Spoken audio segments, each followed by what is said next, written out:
What's up guys, Mike here, the Detroit Borg, and today we're taking a look at the Surface Studio from Microsoft. This is their very first all-in-one desktop computer. And the version I'm taking a look at here is the fully spec'd out model, which retails for $41.99. So this is a fairly high-end computer with a very specific audience in mind. But this is a really exceptional piece of hardware and design, and we're going to take a close look at it right now. So of course, this is a very expensive computer, and it does come with a very nice box. So the box itself does have some images highlighting its two main positions. The standard desktop view and the drafting position. Now in order to unbox this, we do have to lay it flat. You'll see a little diagram at the top near the handle. Now the first thing we'll have to do here is pull the tabs along the side so we can lift up the lid. Of course, to lift up the lid, you have to push in that handle. Once you lift up the lid, the first thing you'll see here is a lot of styrofoam and the computer itself, which is on this styrofoam pedestal. It looks like a giant tablet wrapped in plastic. Of course, we'll have to move this out of the way, but before we do that, you can see that it actually articulates. So it's in the drafting position when it's shipped, and all you have to do is lift it up out of the way and set it aside and get to the accessories that are also in the box. So we have three boxes to get out of the way. We have the keyboard and the mouse box at the top, so this is a long skinny box. We also have some paperwork which pulls out from the front of the box, and at the bottom of the box we'll find a triangular box that contains the power cable. The power cable itself is very smartly designed. It's actually designed to fit flushly with the back of the computer, so it's not just a standard power cable. The paperwork includes a few pamphlets, including a very glossy pamphlet highlighting some of the uses of the Surface Studio. Inside we'll find a much more practical user manual that explains how to connect it and how to power it on and many of the other features and ports. Now getting to the accessory box, it comes with three accessories: the keyboard, the mouse, and the Surface Pen. So not included is the Surface Dial, which is a separate accessory. I also purchased this and it is coming later, and if you want to see that video, please let me know. So first up we have the Surface Mouse, which is a fairly conventional mouse. It's all plastic with physical clicks for left and right buttons. We also have a scroll wheel, which unfortunately does not support side scrolling. At the bottom, we'll find a battery separator, so this prevents the batteries from making contact until you pull the tab. Now another very cool detail here is that the battery cover is actually magnetic, so it's really easy to remove it and reinstall it. It's just a very slick design. Now although it's nothing really fancy here, I actually really like this mouse. It has a really solid left and right click, which is very important, and the scroll wheel is very responsive and made of metal, so it feels very nice. Next up, we have the newest Surface Pen, which is designed to work with a variety of Surface products, including the Surface Studio. The pen itself is all aluminum, has a very nice rigid design, and does have a battery compartment, so it is powered.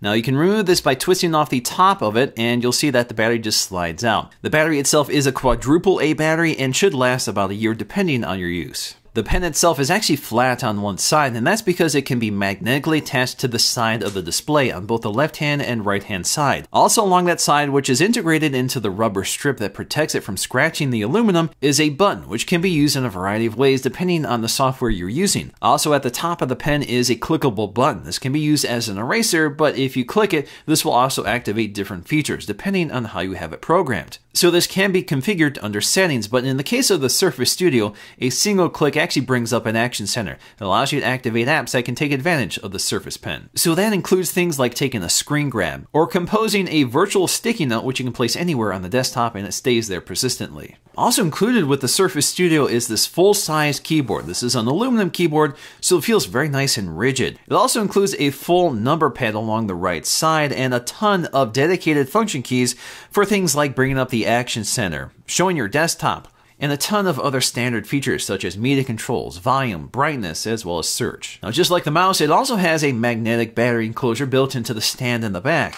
And you can see inside we'll find two AA batteries pre-installed, and if you want to activate it, you just have to pull the tab. Also along the other side, you'll find a Bluetooth pairing button. The keyboard itself does feel a lot like the previous generation of the Apple keyboard, the one before the Magic Keyboard, with a lot more key travel, but it does feel a little more solid and less wobbly. Now getting back to the computer itself, it is wrapped in lots of plastic, but they do make it very easy to remove. So the first thing I want to do here is remove the styrofoam block that cushioned the computer when it was laying in its drafting position. We also have some plastic covering the chrome along the hinge. This protects it from scratching, and it's very easy to remove. All you have to do is pull up on the tab and it unzips. This works on both the left and right sides. We also have lots of plastic covering that very thin display, and we'll find tabs on all 4 sides. That makes it easy to remove this. Of course, I'm going to be very meticulous here and pull off each side so I can remove the plastic in one sheet. And lastly, we have some plastic covering the base, and you do have to lift it up in order to get access to the tab.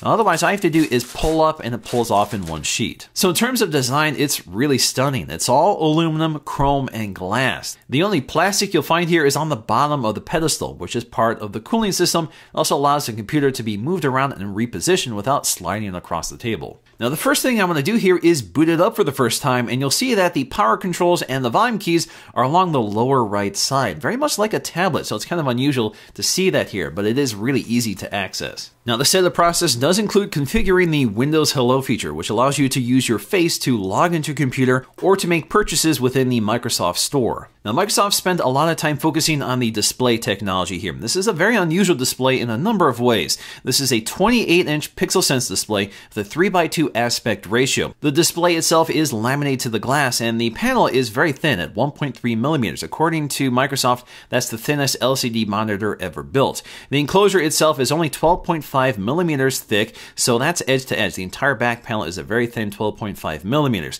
So it's really impressive, and it's an aluminum enclosure, so it's nice and rigid and looks fantastic. Of course, this is a full touchscreen, which is also designed to work with the Surface Pen and Microsoft's Entreg technology. Now, this is not a 5K display, so we have a resolution of 4500 by 3000. That is better than 4K. That delivers a 192 pixel density. So that's not quite as sharp as the 5K display on the iMac. It is calibrated to the sRGB color spectrum as well as DCI-P3, and these are all things you can toggle right from the control panel. So you can quickly toggle between these color profiles right on screen, which is very handy, especially for people working with photography or video. And because we have this 3:2 aspect ratio, 28 inches is quite a bit bigger than a widescreen 27-inch monitor. So you have a lot more surface area, and I think it's a great aspect ratio for productivity, especially with this specific application. Now, the signature feature of this computer is that the display can articulate from a standard desktop view all the way down to a 20-degree drafting view, and you have lots of variable in between. And the hinge itself is called a zero gravity hinge, so it's very easy to use, and it's able to maintain a position so it doesn't move when you're interacting with the display. Now obviously the drafting position is really geared towards specific software or specific creative professionals that can take advantage of the sophisticated software that can use the Surface Pen. So like a lot of other modern styluses, the Surface Pen can detect pressure. So of course, if you want a lighter stroke or heavier stroke, all you have to do is lean a little harder on the pen tip. There's also a Sketch app that has been included, which is a great way of sort of exploring the capabilities of the hardware here without having to buy some of the more expensive software. So this computer really can keep track of a lot of inputs, from your fingers to the Surface Pen to palm and arm rejection when you're leaning on the display. Now, unlike most all-in-one computers, the base itself actually houses the electronics. So this is what powers the display that it's attached to. So our CPU, the fans, even the speakers are all built into this aluminum enclosure. The enclosure is surrounded by vents. There are 3 fans in here, which are designed to keep it cool and quiet, although it is noticeably audible, especially since it sits right in front of you when you're using the computer. So it's definitely louder than most all-in-one computers I've used, like the iMac, which places all those electronics behind the display and facing away from the user. Now, I wouldn't say it's loud, but it's definitely noticeable and something that's a little disappointing to me as a user. So in terms of specs, this is the top-end model. So that gets me a Core i7 quad-core, which is a 6th generation processor with 32 gigs of DDR4 RAM. We also get NVIDIA's GeForce GTX 980M with 4 gigs of GDDR5 memory. We also get a 2 terabyte hybrid drive, which combines the speed of an SSD with the inexpensive storage of a hard disk drive. So these specs are not terribly impressive for such an expensive computer. In fact, the quad core is clocked at around 2.7 gigahertz, but we do get a lot of RAM here, which is useful for most of its primary apps. But it's pretty obvious that these specs are mostly designed for the small enclosure, but can keep up with the resolution and the primary software. So in terms of our Geekbench scores, it delivers around 4,400 on the single core score and almost 14,000 on the multi-core score. In terms of graphics, that comes in at around 86,000. Now that's actually less powerful than the 5K iMac I use for my main production. So if you look at those Geekbench scores, you can see there's a big difference, especially in terms of the single core performance and graphics performance. Now at the back of the base is all of our I/O, and the great thing here is that because it's at the bottom here, it's pretty easy to hide the wires, so the wires don't snake up to the display and become more visible like it is on the iMac. But the I/O is a little dated here. We do get 4 USB Type-A ports, which are USB 3, so we get USB 3 speeds,